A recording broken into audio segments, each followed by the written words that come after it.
وبركاته.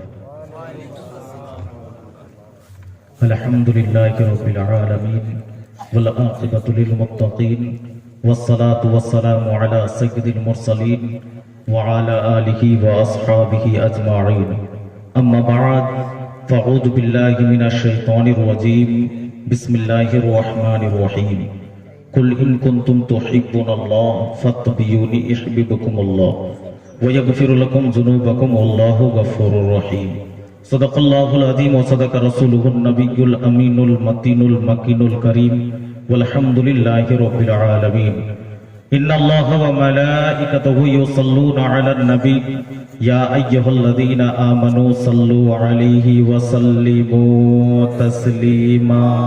اللهم صل على سيدنا مولانا محمد وعلى آل سيدنا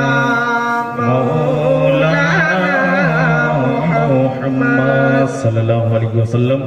সমস্ত প্রশংসা গুণগান গুণভাজন এক আল্লাহর উপর, যিনি অক্ষয় অভয় নিরাকার নিরাজন, যিনার কোনো আকার নাই, যিনি কোন শব্দের দ্বারাতে আসমানকে বিনা ফুটে দাঁড়িয়ে রেখেছেন, জমিনকে আমাদের জন্য বিছানা করে রেখেছেন। সে আল্লাহ রাব্বুল আলামিনের প্রতি সকলে মিলে উচ্চস্বরে ভক্তি ভরে প্রাণ খুলে একবার শুকরিয়া আদায় করুন, বলুন আলহামদুলিল্লাহি রাব্বিল আলামিন। তারপরে পরে ধর্মের গুরু আকাই নামদার মধ্যে তাজদার আহমদী মুজতাবা মুহাম্মদ মুস্তাফা সাল্লাল্লাহু তাআলা আলাইহি ওয়াসাল্লামের দরবারে শত শত হাজার হাজার লক্ষ লক্ষ কোটি কোটি দরুদ অবতীর্ণ হোক, সকলে বলুন আল্লাহুম্মা আমিন। আপনাদের সম্মুখে আমি কোরআন হতে আয়াত তেলাওয়াত করেছি, কুল ইন কুনতুম তুহিব্বুনাল্লাহ ফাত্তাবিউনি ইউহিব্বুকুমুল্লাহ। আল্লাহ রাব্বুল আলামিন বলেন, হে আমার প্রিয়তম রাসূল, আপনি জানিয়ে দিন সারা বিশ্বের লোককে আল্লাহর ভালোবাসা যদি পেতে চাও তাহলে আমার ইত্তেবা করো, আমার সঙ্গে ভালোবাসা করো। বাবাজি ভাইরা, এই জলসা রাখা হয়েছে কবরস্থানের উপলক্ষে। বড় বড় মাওলানা সাহেব আছেন আমার পরে, ওনাদের কাছ থেকে ইনশাআল্লাহ শুনবেন। বাবাজি ভাইরা, আপনাদের শায়ের ইসলাম হযরত আল্লামা মাওলানা ইমরান আশরাফি সাহেব বললেন যে আপনারা এত বড় জলসার মাহফিল করেছেন, কিন্তু রাস্তাঘাটে চলাফেরা করছেন, সেখানে না ঘুরে ফিরে আসুন এই জলসার মাহফিলে কিছুক্ষণের জন্য যে জায়গাতে আল্লাহ এবং আল্লাহর রাসূলের জিকির হয়, সে জায়গাতে রহমত অবতীর্ণ হয়। তো আপনারা আজকের দিনটাতে, রাতটাতে নিজের ঘুমকে হারাম করে আসুন কিছুক্ষণের জন্য। আজকে বাবাজি ভাইরা, আমরা নিজেকে নবীর আশিক বলি, নবীকে ভালোবাসনে ওয়ালা বলি, নবীর নারা লাগাই, জলসা আমরা মানাই, ঈদ মিলাদুন নবী মানাই, কিন্তু দয়ার নবী মুস্তাফা সাল্লাল্লাহু তাআলা আলাইহি ওয়াসাল্লামকে আমরা বলি কি ভালোবাসি, কিন্তু আমাদের মধ্যে কোনো ভালোবাসা দেখতে পাওয়া যায় না। কেননা ইশকে নবী যদি থাকতো আমাদের অন্তরে, তাহলে আজকে আমরা দোকানে ঘোরাফেরা করতাম না, বাড়িতে বসে থাকতাম না, আজকে জলসার মাহফিলে আসতাম। যে জায়গাতে আল্লাহ এবং আল্লাহর রাসূলের ভালোবাসা, যে জায়গাতে নবীর গুণগান করা হচ্ছে, আল্লাহর জিকির করা হচ্ছে। বাবাজি ভাইরা, আল্লাহ রাব্বুল আলামিন বলেন, হে রাসূল আপনি জানিয়ে দিন, যদি আল্লাহর ভালোবাসা পেতে চাও, আল্লাহর যদি নৈকট্য লাভ করতে চাও, তো হে নবী প্রথমে তোমার সঙ্গে ভালোবাসা করতে বলো। যদি তোমার সঙ্গে ভালোবাসা করে তাহলে আমি আল্লাহ তার সঙ্গে ভালোবাসা হবে। জোরে বলুন সুবহানাল্লাহ। বাবাজি ভাইরা, নবী করিম সাল্লাল্লাহু তাআলা আলাইহি ওয়াসাল্লামকে কতটা সাহাবা ইকরাম ভালোবেসেছেন। রাসূল করিম সাল্লাল্লাহু তাআলা আলাইহি ওয়াসাল্লাম যখন ইসলাম প্রচার করতে আরম্ভ করলেন, যখন নবী করিম সাল্লাল্লাহু তাআলা আলাইহি ওয়াসাল্লাম ইসলাম প্রচার করতে আরম্ভ করেছিলেন না, তিনাকে মক্কার লোকেরা ভালোবাসতেন, সত্যবাদী বলতেন, আল্লাহ আমিন বলতেন। যখন দয়ার নবী মুস্তাফা সাল্লাল্লাহু তাআলা আলাইহি ওয়াসাল্লাম যখন ইসলাম প্রচার করতে লাগলেন, তাদের নজরে খারাপ হয়ে গেলেন যে আমাদের দিনকে মিথ্যা বলছে, মূর্তি পূজা করতে বন্ধ করতে বলছেন। তো রাসূল করিম সাল্লাল্লাহু তাআলা আলাইহি ওয়াসাল্লাম এই গমজুদাকে নিয়ে এক পাহাড়ের উপরে দাঁড়িয়ে বসে আছেন। হযরতে আবু বকর সিদ্দিক রাদিয়াল্লাহু তাআলা আনহু সেই পাহাড়ের কাছাকাছিতে গেলেন আর দেখতে পেলেন কি দয়ার নবী মুস্তাফা সাল্লাল্লাহু তাআলা আলাইহি ওয়াসাল্লাম সেই জায়গাতে বসে আছেন। কিন্তু হযরতে আবু বকর সিদ্দিক রাদিয়াল্লাহু তাআলা আনহু তখন ঈমান আনেননি। জোরে বলুন সুবহানাল্লাহ। ঈমান আনেননি। আপনারা একটু জজবাতি দেন, তাহলে আপনারা 2-4 মিনিট, আমি বেশিক্ষণ নাই, একবার জোরে বলুন সুবহানাল্লাহ। ইনশাআল্লাহ যদি ভালো লাগে তো সুবহানাল্লাহ বলবেন। হযরতে আবু বকর সিদ্দিক রাদিয়াল্লাহু তাআলা আনহু তখন ঈমান আনেননি। নবীর প্রতি তিনার নবীর কালেমা পড়ে মুসলমান হননি, কিন্তু দয়ার নবী মুস্তাফা সাল্লাল্লাহু তাআলা আলাইহি ওয়াসাল্লামের সঙ্গে তিনার দোস্তি আগে থেকেই ছিলেন।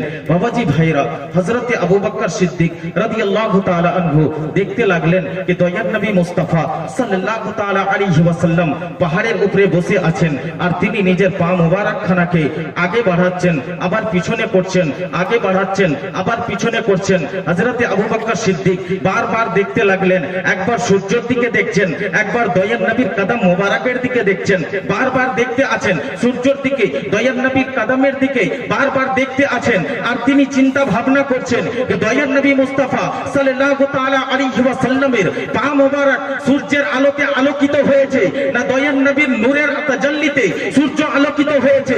বারবার দেখার পরে আবু বকর সিদ্দিক বলছেন যে আমার দিল থেকে গওয়াহি দিচ্ছে যে সূর্যের আলোতে আমার নবীর পা চমকায়নি, আমার নবীর নূরে সূর্য আলোকিত হয়ে আছে। বুঝতে পারছেন কিনা? একবার জোরে বলুন সুবহানাল্লাহ। হযরতে আবু বকর সিদ্দিক রাদিয়াল্লাহু তাআলা আনহু আস্তে আস্তে পাহাড়ের দিকে এগিয়ে যেতে লাগলেন। দয়ার নবী মুস্তাফা সাল্লাল্লাহু তাআলা আলাইহি ওয়াসাল্লাম আবু বকর সিদ্দিককে দেখে দাঁড়িয়ে গেলেন।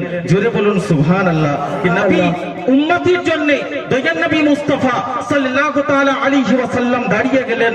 দাঁড়িয়ে আবু বকর সিদ্দিকের কাছাকাছি আসলেন। আবু বকর সিদ্দিক যখন দয়ার নবীর কাছে আসলেন, দয়ার নবী মুস্তাফা সাল্লাল্লাহু তাআলা আলাইহি ওয়াসাল্লাম বলেন, হে আবু বকর সিদ্দিক, তুমি কালমায়ে তাইয়্যিবা পড়ে নাও, ঈমান কবুল করে নাও, তুমি মুসলমান হয়ে যাও। আবু বকর সিদ্দিক বলেন, ইয়া রাসূলুল্লাহ, ইয়া হাবিবাল্লাহ, আমি তো আপনার কালমা পড়ে আমি মুসলমান হয়ে যাব। ইয়া রাসূলুল্লাহ, ইয়া হাবিবাল্লাহ, আপনি গাম কম করুন, আল্লাহ পাক পরওয়ারদিগারে আলম সমস্ত জিনিস ঠিক করে দিবেন। দয়ার নবী মুস্তাফা সাল্লাল্লাহু তাআলা আলাইহি ওয়াসাল্লাম আবু বকর সিদ্দিকের কাঁধা মোবারকে হাত রাখছেন। যখন কাঁধা মোবারকে হাত রাখলেন, রাখার পরে নিজের সিনার সাথে সিনা যখন সাটাচ্ছেন, তো আবু বকর সিদ্দিক থরথর করে কাঁপতে আরম্ভ করছেন। আর রাসূল করিম সাল্লাল্লাহু তাআলা আলাইহি ওয়াসাল্লাম তখন বলছেন, হে আবু বকর সিদ্দিক, তুমি ঘাবড়াইও না, তুমি কাঁপিও না, তুমি ভয় করিও না, আজকে তোমাকে সাথে নিয়েছি, আজকেও সাথে থাকবে। আর যখন আমার ইন্তেকালের পরে যখন আমি মাজারে থাকবো, মাজারেও তুমি আমার সাথে থাকবে। সুবহানাল্লাহ, সুবহানাল্লাহ। রাসূল করিম সাল্লাল্লাহু তাআলা আলাইহি ওয়াসাল্লাম তখন দর্দ ভরি কথা বলতে আরম্ভ করলেন, হে আবু বকর সিদ্দিক, মক্কার লোক বিভিন্ন রকমের আমাকে কষ্ট দিচ্ছে, আমাকে পাগল বলছে, আমাকে পাথর মারছে, আমি যে রাস্তা দিয়ে যাচ্ছি সে রাস্তাতে জঙ্গল ফেলছে, কাঁটা বিছিয়ে রাখছে। হে আবু বকর সিদ্দিক, নামাজ আদায় করছি তো সাজদার হালাতে উটের ভুটিকে আমার উপরে চড়িয়ে দেওয়া হচ্ছে। হে আবু বকর সিদ্দিক, আল্লাহর হুকুম হবে, আর সেই হুকুমে আমি মক্কা ছেড়ে মদিনা হিজরত করব। জোরে বলুন সুবহানাল্লাহ। তো আবু বকর সিদ্দিককে বলছেন, হে আবু বকর সিদ্দিক, আমি মক্কা ছেড়ে মদিনার হিজরত করব, সে সময়টা হবে রাতের বেলা। আর সর্বপ্রথমে আমার বাড়ি থেকে বের হয়ে আবু বকর সিদ্দিক, আমি তোমার বাড়িতে যাব, আর তোমাকে সঙ্গে করে নিয়ে আমি মক্কা থেকে মদিনা হিজরত করব। বাবাজি ভাইরা, রাসূল করিম সাল্লাল্লাহু তাআলা আলাইহি ওয়াসাল্লাম যেই দিন বললেন, সেই দিন থেকে 1 বছর পর হিজরত হননি, 2 বছর পর হিজরত হননি, 3 বছর পর হিজরত হয়নি, 4 বছর পর হিজরত হয়নি, 5 বছর পর হিজরত হয়নি, 6 বছর পর হিজরত হয়নি, 7 বছর পর হিজরত হয়নি, 10 বছর পর হিজরত হয়নি, 13 বছর পরে হিজরত হলো। হিজরতের হুকুম হলো। আল্লাহ রাব্বুল আলামিনের নবী দয়ার নবী সাল্লাল্লাহু আলাইহি ওয়াসাল্লাম নিজের হুজরা মোবারক থেকে বের হচ্ছেন।